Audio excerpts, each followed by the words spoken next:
I had all the Ultimate Breaks and Beats series, you know what I'm saying? Like, I had them all. I had all the break beats, you know what I'm saying? I had them all. I had volume 1 through wherever it stopped. I don't even remember. 26, I got them all, you know what I'm saying? They were good to have, especially doubles. You know, those were good to have for DJ purposes. You know, I'm an original type of person who likes to find the record itself. It's just something about an original that you just have to have the original. It's very addictive to having, for me at least, to have the original. I'm pretty sure there's other DJs that feel like me. But Ultimate Break Beats was good for DJs, you know, to practice with, you know, for cutting purposes, do parties with.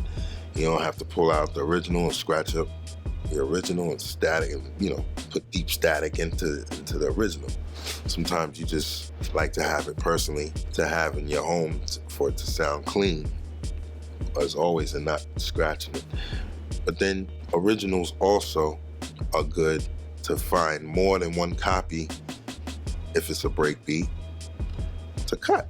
We use those a lot to practice on, you know, to DJ at parties with, you know what I'm saying?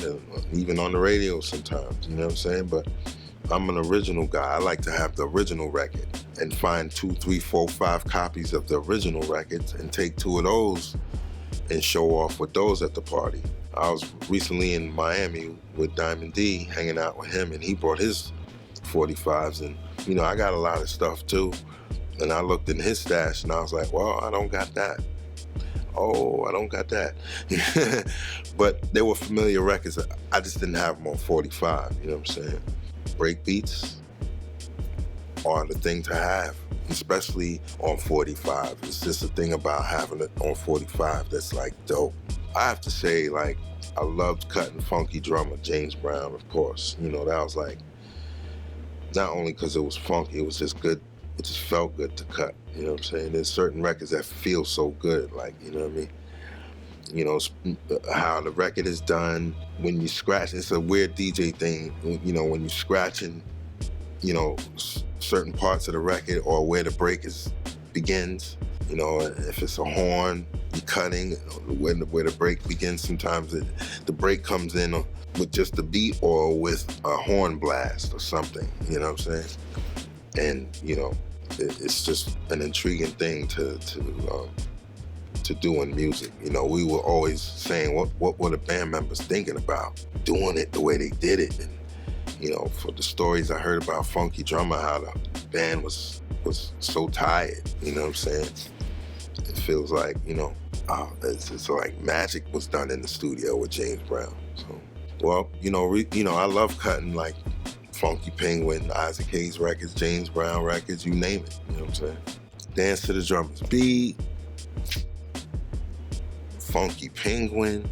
I really love cutting the obscure stuff too.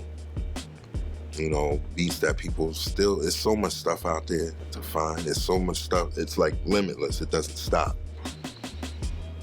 I believe that. My perspective on UBB is that it's something that's well needed. You know, I have children that I want to learn more about music and how to make music, you know, just for fun, you know, as a hobby, because that's how it started for me, as a hobby. You know, I had no idea what turned into my career, but my cousin Heavy D saw I had a talent, and you know, he helped bring it out of me, you know what I'm saying, with a lot of other people that played a part in my life that, you know, lent some wisdom to what I was doing, and so forth. My biggest concern with this country is absolutely the prison industry, the prison industrial complex, because oppression, systemic oppression, white supremacy, all these things, the biggest tentacle of it, the most effective tool of it is the prison industry. It's a war right now. So if you think you're just gonna just throw one of our young brothers in the back of a truck and bounce them around and be like, yo, we just, you know, sometimes it's called the nickel ride, word? So we still doing stuff from the 1800s? Peace decides to surprise us with this crazy beat. The beat was crazy. And so we got hyped, we was all hyped. My 10 just went out of control. It was a pole in the middle on the side of the stage. and he started going around the pole super fast. And me and Elsa looking like, what is gonna go on? To see him coming, I'm still thinking that's some sound guy or whatever. And he's going, da, da, da, da, da, da, and I go, huh? And he just stole on me. Pop and clocked me like right around here. He got me good. As soon as I went to punch him back,